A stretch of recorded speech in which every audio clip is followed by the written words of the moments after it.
burn up all my data on my phone or my storage. All right, so just wind it around. And it takes a little bit, but no big deal. Oh, getting there. Look at that. Okay. So now we notice here, if you have a look down the inside of the hose, oops, I'll try to get this. There we go. The inside diameter is not as the same as the inside diameter here. See, the wall thickness appears to be different from end to end. That's because the tubing cutter has a tendency to mash over the end inside. So we have something that'll help us out with that. Okay, this is a deburring tool.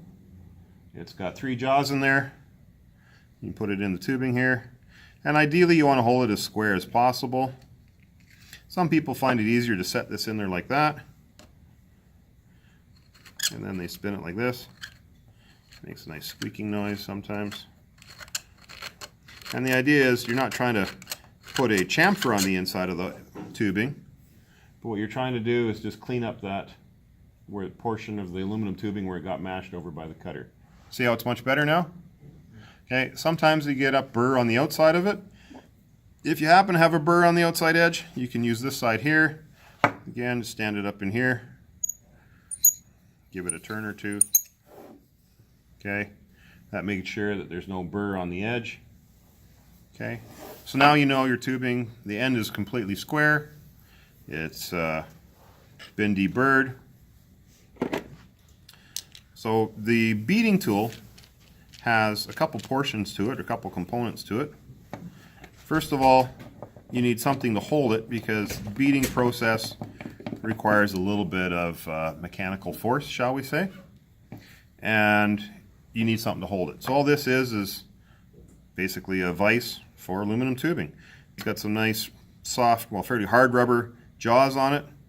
You don't want to gronch it on there because you can damage your tubing. Okay. So this is the other half of the beading procedure. Okay. So this is the beading tool. So this mandrel here goes inside the tube, and you see this little raised section here. It's going to create a raised bump on the outside edge of the tube by pushing the inside to the outside, and the matching section in the jaws here will provide the relief for that bump to be made. When you get to your project, it will direct you to, there's a certain size this has to be, and it'll give you a plus or minus within a couple thousandths of an inch. So you may start beading, you know, do a couple turns, take the tool out, measure it with your vernier calipers. If it's not big enough, put it back in, wind it around a bit more, and continue that process. Normally you put a little bit of Vaseline on here, and in here, I didn't want to make a mess of this desk, so I didn't grab any, but there's tubs of Vaseline downstairs with the little paintbrushes in them, so you can use that. Whole idea behind putting a little bit of lube on there, all this is doing is pushing in on the inside there. We want to prevent it from scoring it. We want it to roll in there.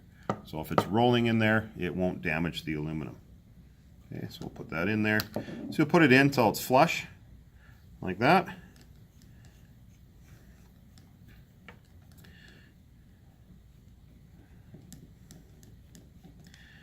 Now you notice that we've got all these check nuts on here. If we were doing a whole lot of precision production stuff, what we could do is, once we figured out exactly how far this needed to be wound down to make the perfect bead, we would actually wind these check nuts down so that you couldn't turn it any further than that, and then you would know you could bead it the same every time and get the exact same results. I haven't wound those down because I want you guys to figure it out and measure that, and do you really want to trust the last guy? Okay, so once you got it wound down so it's starting to touch, so again, it's just like the tubing cutting tool. Wind it in a little bit each time it goes around. It shouldn't be stiff to turn. Minor increments. The easier you are on it, the smaller you make your bends or your the tension on there, the better the bead you're going to have. It's starting to get a little stiff. It would probably be helpful had I lubed it. Anyway, you can see it's starting to put a bead in there.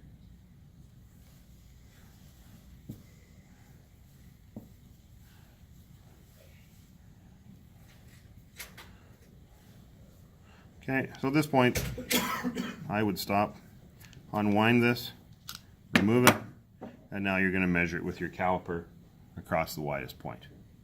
Okay, so that's all there is to tube beading. It's pretty easy.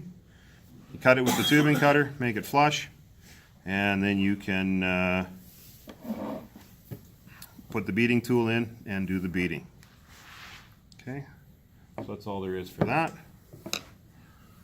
We'll hit stop here, if I can wake it up.